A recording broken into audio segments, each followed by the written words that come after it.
Bismillahirrahmanirrahim. Assalamualaikum warahmatullahi wabarakatuh. Di sini kami dari kelompok 4 manajemen keuangan akan mempresentasikan tentang Team Value of Money. Nah, di sini kami dari kelas C2 akuntansi dengan anggota saya sendiri Hamdani dengan NPM 10220080. Yang selanjutnya ada Syahrul Ripaldi Irawan dengan NPM 10220073.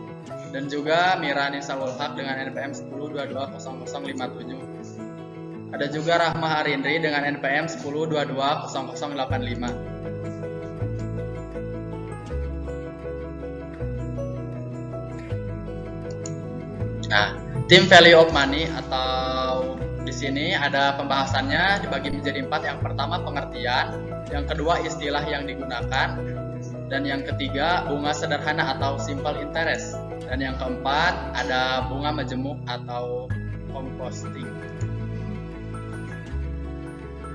Pertama ada pengertian Team Value of Money yang akan dijelaskan oleh rekan kita yang bernama Mira.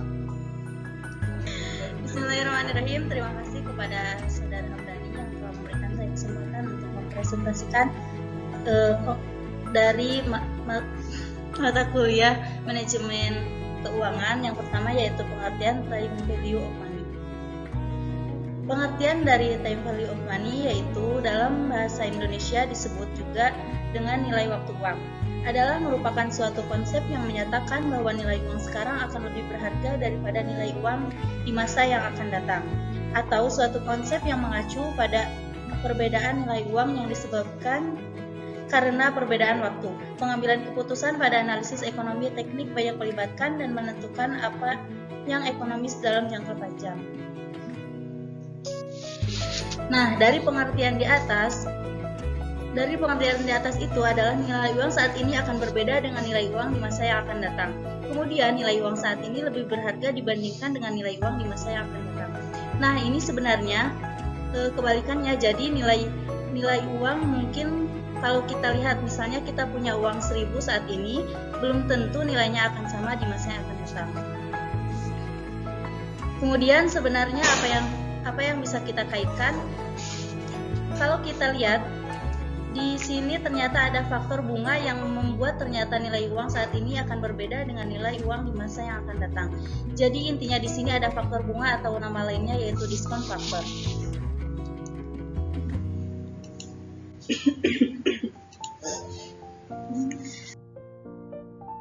Kemudian istilah-istilah dalam Time Value of Money. Yang pertama adalah PV yaitu present value atau nilai sekarang. Kemudian EV yaitu future value, I yaitu bunga, I yaitu interest atau suku bunga, N yaitu tahun, AN yaitu annuity, SI yaitu simple interest dalam rupiah, dan P0 yaitu pokok atau jumlah uang yang dipinjam atau dipinjamkan pada periode waktu.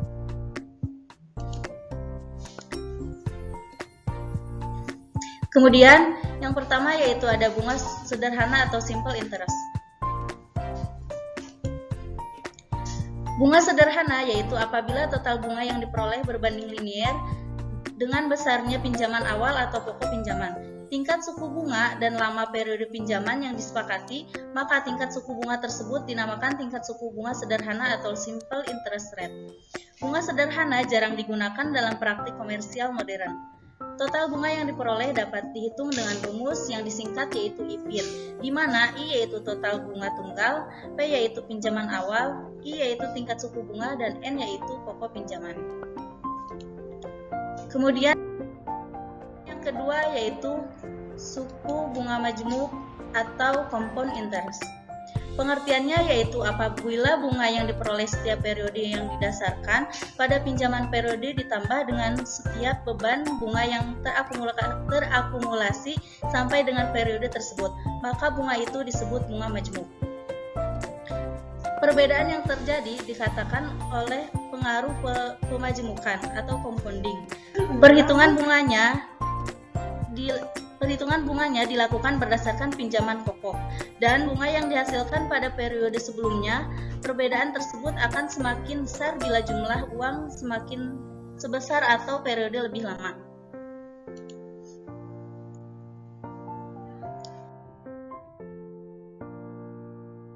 Kemudian materi yang selanjutnya yaitu metode-metode dalam time value of money akan dijelaskan oleh rekan saya yaitu Rahma Arindri. Kepadanya saya persilakan. Bismillahirrahmanirrahim. Terima kasih kepada Mira yang telah memberikan kesempatan kepada saya untuk menjelaskan materi mengenai metode-metode time value of money. Selanjutnya, di dalam metode-metode time value of money terdapat 3 metode. Yang pertama itu ada future value adalah nilai uang di mana yang akan datang dari uang yang diterima atau dibayarkan pada masa sekarang dengan memperhitungkan tingkat bunga setiap periode selama jangka waktu tertentu. Di bawah ini terdapat rumusnya yaitu FV sama dengan PO 1 ditambah I dikali N. Keterangannya, FV adalah nilai pada masa yang akan datang, PO adalah nilai pada saat ini, I adalah tingkat suku bunga, dan N adalah jangka waktu. Terus ada metode yang kedua di dalam metode value time of money yaitu present value. Present value adalah nilai uang sekarang yang akan diperoleh atau dibayar di masa yang akan datang dengan tingkat suku bunga tertentu pada setiap periode. Di bawah ini ada rumus mengenai present value yaitu PV sama dengan PO 1/1 ditambah I dikali N. Keterangannya, PV adalah nilai sekarang, PO adalah nilai di masa yang akan datang, I adalah tingkat suku bunga, dan N adalah jangka waktu. Yang terakhir itu ada metode yaitu anuitas. Anuitas adalah rangkaian seri pembayaran atau penerimaan uang yang jumlahnya periode serta tingkat bunganya sama selama jangka waktu tertentu. Annuity dapat dihitung menggunakan konsep future value annuity dan present value annuity. Di bawah ini terdapat rumus yaitu FV A sama dengan A 1 ditambah I pangkat N min I per I, atau dengan rumus FVA sama dengan PMT dalam kurung F kali V kali I kali F kali A dikali I dan dikali N. Sekian penjelasan metode-metode time value of money. Selanjutnya ada materi.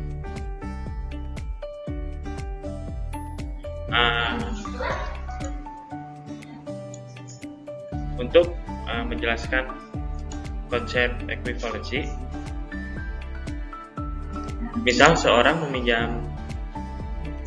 meminjam uang sebesar 1.000 dan sepakat untuk mengembalikannya dalam jangka waktu 4 tahun dengan tingkat suku bunga 10% per tahun.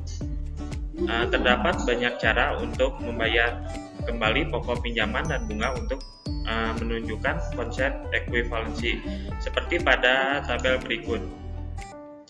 Equivalency di sini berarti sama semua cara pembayaran yang memiliki daya tarik yang sama bagi peminjam.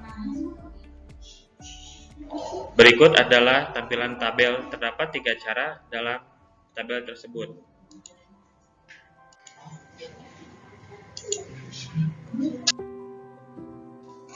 Meskipun total pembayaran kembali uang pinjaman berbeda menurut caranya, tapi bisa diekuivalensi satu sama lain, merupakan konsep yang paling penting dalam ekonomi teknik. Ekuivalensi tergantung pada pertama ada tingkat suku bunga, kedua ada jumlah uang yang terlibat, ketiga ada sifat yang ketiga ada waktu menerima dan pengeluaran uang, dan terakhir sifat yang berkaitan dengan pembayaran bunga terhadap modal yang ditanam dan modal awal yang diperoleh kembali. Jika tingkat suku bunga konstan pada 10% untuk cara pembayaran apapun, maka semua cara pembayaran tersebut diekuivalen. Seseorang bisa secara bebas meminjam dan meminjamkan pada tingkat suku bunga 10%. Tidak ada bedanya pada pokok pinjaman dibayarkan dalam umur pinjam atau baru dibayar kembali pada akhir tahun keempat. Untuk materi selanjutnya ada Kang Hamdani yang akan menjelaskannya. Oke, terima kasih atas waktunya. Di sini saya akan menjelaskan tentang net present value.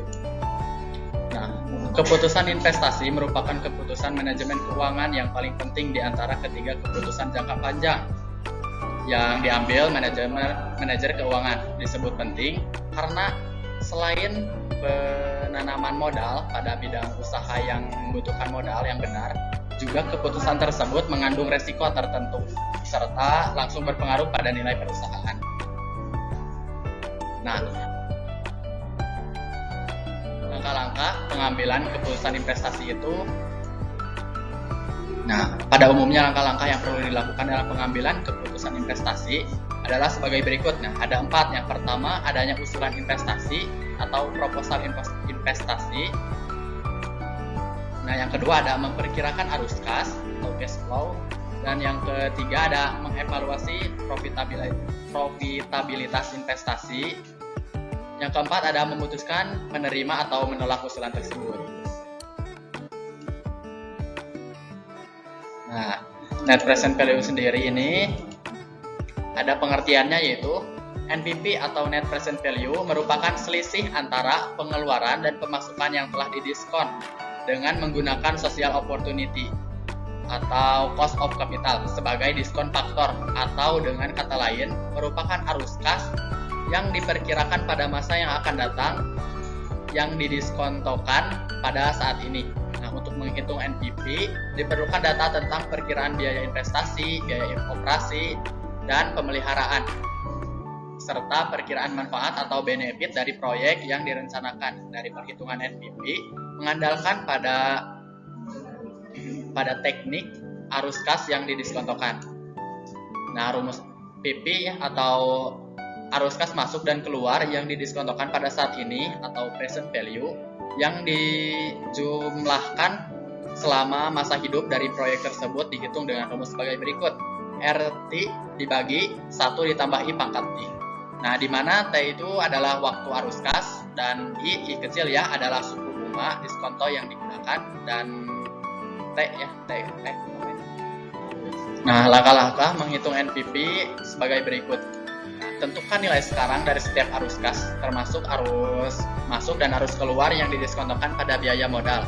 Yang kedua, arus kas yang didiskontokan ini, hasil ini didefinisikan sebagai NPV proyek. Jika NPV adalah positif, maka proyek harus diterima, sementara jika NPV negatif, maka proyek itu harus ditolak. Jika dua proyek dengan NPV positif adalah mutual eksekutif, maka salah satu dengan NPV terbesar harus dipilih. Jadi maksudnya mutual eksekutif itu jika kita memiliki dua proyek, kita itu memilih jika keduanya positif, pilih yang positifnya lebih besar, itu harus layak untuk diambil. Hal-hal yang harus diperhatikan dalam aliran kas. Satu, taksiran kas haruslah berdasarkan atas dasar setelah pajak. Yang kedua, informasi tersebut haruslah didasarkan atas incremental atau kenaikan selisih atau suatu proyek. Jadi harus diperbandingkan adanya bagaimana aliran kas seandainya dengan dan tanpa proyek. Hal ini penting sebab pada proyek pengenalan produk baru, jika terjadi bahwa produk lama akan termakan sebagian karena kedua produk itu bersaing dalam pemasaran. Yang ketiga, aliran kas keluar haruslah tidak memasukkan unsur bunga. Apabila proyek itu direncanakan akan terbelanjai atau didanai dengan pinjaman, maka bunga tersebut termasuk sebagai tingkat bunga yang disyaratkan. Untuk penilaian proyek tersebut harus kita untuk penilaian proyek tersebut. Jadi kalau kita ikut memasukkan unsur bunga di dalam perhitungan aliran kas keluar, maka akan terjadi perhitungan ganda. Mungkin itulah yang dapat kami presentasikan. Jadi kesimpulannya yaitu time value of money akan sangat berguna terutama dalam pengambilan keputusan, terutama dalam perusahaan. Jika ia ingin melakukan investasi pada suatu aset, di sini kita bisa menentukan dalam pengambilan keputusan dari mana sumber dana yang akan dipilih, karena semua sumber dana tersebut akan berkaitan dengan nilai waktu uang. Dalam pembuatan keputusan investasi modal perlu digunakan teknik atau pendekatan yang mengakui nilai waktu uang. Hal ini didasarkan pada kenyataan bahwa nilai Rp1 pada hari ini lebih besar dibanding dengan nilai Rp1 pada tahun yang akan datang. Kondisi ini juga berlaku dalam pemilihan alternatif proyek investasi. Teknik investasi modal yang mengakui kedua karakteristik investasi bisnis adalah teknik yang melibatkan arus kas yang didiskontokan atau diskon cash flow, yaitu arus kas yang dinilai kembali menurut kesetaraan waktu. Dengan penilaian kembali tersebut, angka-angka rupiah dapat dibandingkan satu sama lain dan perusahaan dapat pula mengakui apakah sebuah usulan proyek investasi memenuhi standar atau kriteria minimum yang telah diharapkan atau tidak. Dan salah satu cara untuk mengetahui apakah proyek investasi memenuhi standar minimum adalah dengan menghitung net present value atau NPV. Kemudian NPV sebesar 0 menyiyaratkan bahwa arus kas proyek sudah mencukupi untuk membayar kembali modal yang diinvestasikan dan memberikan tingkat pengembalian yang diperlukan atas modal tersebut.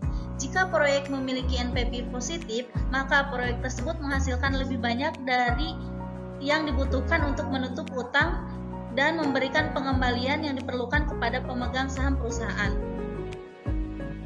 Kemudian, keunggulan dari NPV menggunakan konsep nilai waktu uang atau time value of money, maka sebelum perhitungan atau penentuan NPV, hal yang paling utama adalah mengetahui atau menaksir aliran kas masuk di masa yang akan datang dan aliran kas keluar. Mengapa analisis menekankan pada arus kas? Alasan utamanya adalah bahwa laba akuntansi dihitung berdasarkan konsep akrual yang mengabaikan timing arus masuk dan arus keluar kas. Meskipun informasi laba bersih sangat bermanfaat bagi keperluan lain, namun informasi laba bersih tidak digunakan dalam analisis pendiskontoan atau kas. Dengan demikian, manajer dapat mengabaikan informasi laba bersih dan lebih berkonsentrasi pada upaya mengidentifikasi arus kas yang berhubungan dengan sebuah proyek investasi. Nah, mungkin itu kesimpulan dari materi time value of money. Saya kembalikan ke moderator. Baik, terima kasih atas presentasi teman-teman sekalian. Semoga bermanfaat dan dapat dimengerti oleh penonton. Terima kasih. Dari kami, wassalamualaikum warahmatullahi wabarakatuh.